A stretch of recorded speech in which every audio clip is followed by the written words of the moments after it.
menampilkan video presentasi kami dari mata kuliah perpajakan. Pertemuan pertama dengan tema dasar-dasar perpajakan.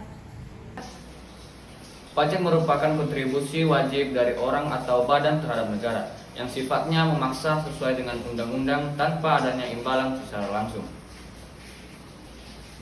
Definisi pajak menurut Profesor Dr. Rohmat Suemitro, SH, adalah iuran rakyat kepada kas negara berdasarkan undang-undang. Dalam perpajakan terdapat unsur-unsur pajak. Yang pertama itu iuran atau pungutan. 2.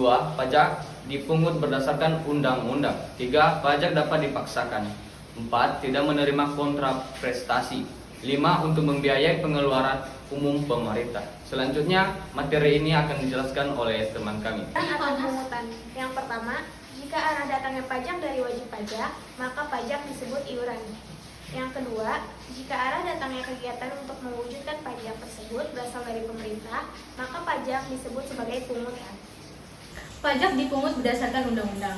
Pada hakikatnya, pajak adalah beban yang harus dipikul oleh rakyat banyak sehingga harus disetujui oleh rakyat melalui DPR.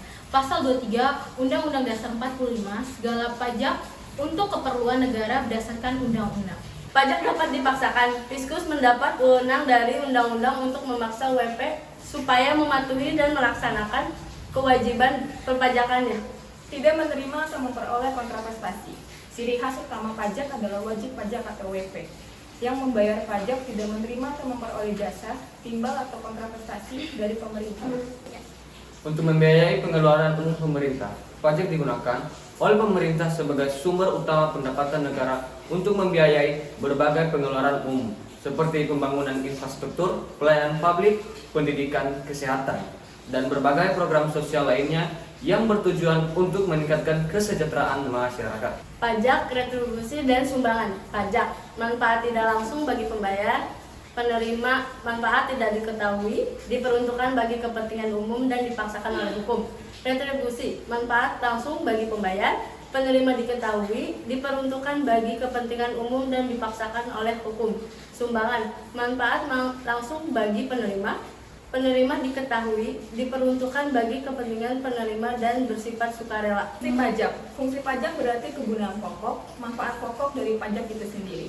Fungsi pajak terdiri dari 4 fungsi, yaitu pertama, fungsi budget, kedua, fungsi reguler, ketiga, fungsi stabilitas, dan terakhir, fungsi redistribusi. Prinsip pemungutan pajak. Menurut Adam Smith, terdapat 4 prinsip pemungutan pajak. Pertama, equality, kedua, certainty, ketiga, convention, dan terakhir, efisiensi. Prinsip pemungutan pajak menurut RA, Seligman, pemungutan pajak adalah besarnya kepentingan individu kepada negara, yang kemudian berganti menjadi kemampuan untuk membayar atau ability to pay. Kemampuan membayar wajib pajak dapat dilihat dari pertama, poll, kedua, expenditure, ketiga, property, keempat, produk, dan terakhir adalah income. Sistem perpajakan. Yang pertama, self assessment system. Suatu sistem perpajakan yang memberikan kepercayaan kepada WP atau wajib pajak. Yang kedua, official assessment system. Suatu sistem perpajakan di mana inisiatif untuk memenuhi kewajiban perpajakan berada di pihak fiskus. Stelsel pajak. Stelsel pajak terdiri dari 1.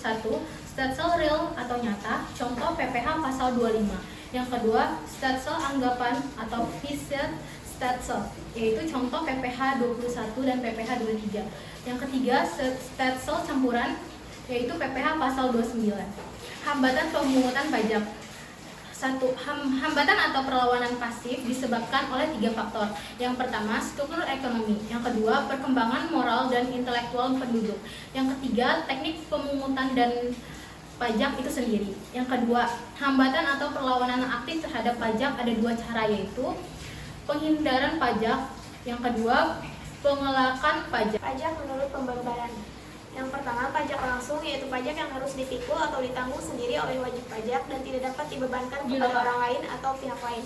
Contoh, pajak penghasilan atau PPh, pajak bumi dan bangunan atau PBB, pajak penerangan jalan, pajak kendaraan bermotor. Yang kedua, pajak tidak langsung, yaitu pajak yang pada akhirnya dapat dibebankan atau dilimpahkan kepada orang lain atau pihak ketiga.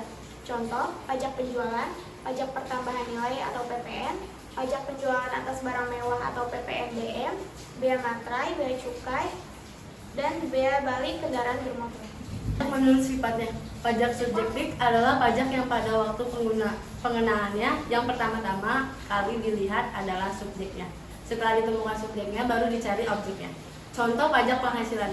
Pajak objektif adalah pajak yang pada waktu pengenaannya yang pertama-tama diperhatikan adalah objeknya. Setelah objek ditemukan, baru dicari subjeknya.